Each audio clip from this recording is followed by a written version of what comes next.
Despite Black artists topping the charts from the beginning and holding the longest reigning #1 single, Black contribution to American popular music has been largely overlooked. I sat down with Dr. Warren Kimball, a musicologist who teaches music history at LSU, to discuss the contributions that Black musicians made to the music we listen to today. Dr. Kimball, who specializes in music in Louisiana, was blunt about the impact of Black musicians. Without the contributions of Black musicians historically in the US, you just wouldn't have any of the music that we listen to. I mean, because most of the music that we consider popular music in the United States stems completely from the musical practices and contributions, performances, recordings, etc. of Black Americans. Those practices that they developed were so foundational. And over time, and it's taken a long time, many Black musicians have become more and more recognized for their role in developing what music sounds like in the US. And because so much American music gets exported all over the world, what the music all over the world sounds like. Since Black musicians are so instrumental, no pun intended, to the pop music we know today, why are milestones by Black musicians treated as fun facts or footnotes in pop music history?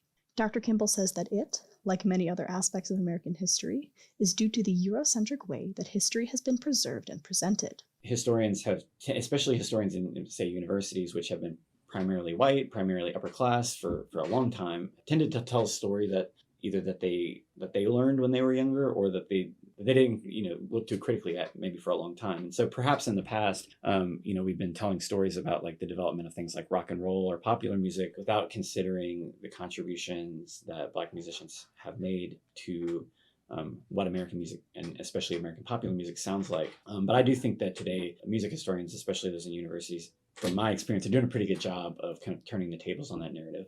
Being about an hour and a half away from New Orleans, I had to ask about the history of Black music from there. So one of the most famous older examples was that in New Orleans, kind of the rules and laws regulating what instruments people could use, especially enslaved people, how they could practice music, was just a little bit different in New Orleans. And so very early on, there's this really famous public meeting place called Congo Square, in which African-American musicians or enslaved musicians were able to play music in a way that was different than other parts of the country. And so it became notable for that.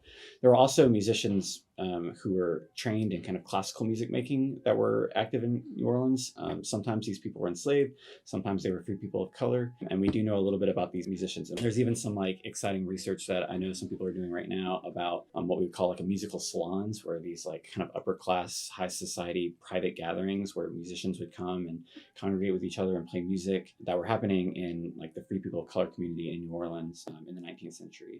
And since then, the development of jazz is probably the most famous style of music to come out of New Orleans. Jazz started as a style of music in New Orleans and then kind of spread all over the country after that. But, even today we have music like bounce, a style of hip hop that's associated with New Orleans that kind of started in the 90s, that has achieved national prominence in some situations where you have like big name artists like Drake or Beyonce who are using kind of bounce styles in their songs. Despite, or maybe because of, the way Black artists have been overlooked in the past, Dr. Kimball believes that we're starting to see Black musicians get the recognition they deserve. Whether it's financial recognition or critical recognition or just what people are listening to on a day-to-day basis, right? Because music by Black musicians has permeated all of those spheres in the United States, right? Whether it's through what people are buying, selling, whether it's just what's being played on the radio. With the history of racism and segregation in the United States, it's taken a long time for recognition, so to speak, to come to fruition. For 91.1 KLSU, I'm Mel Bridges.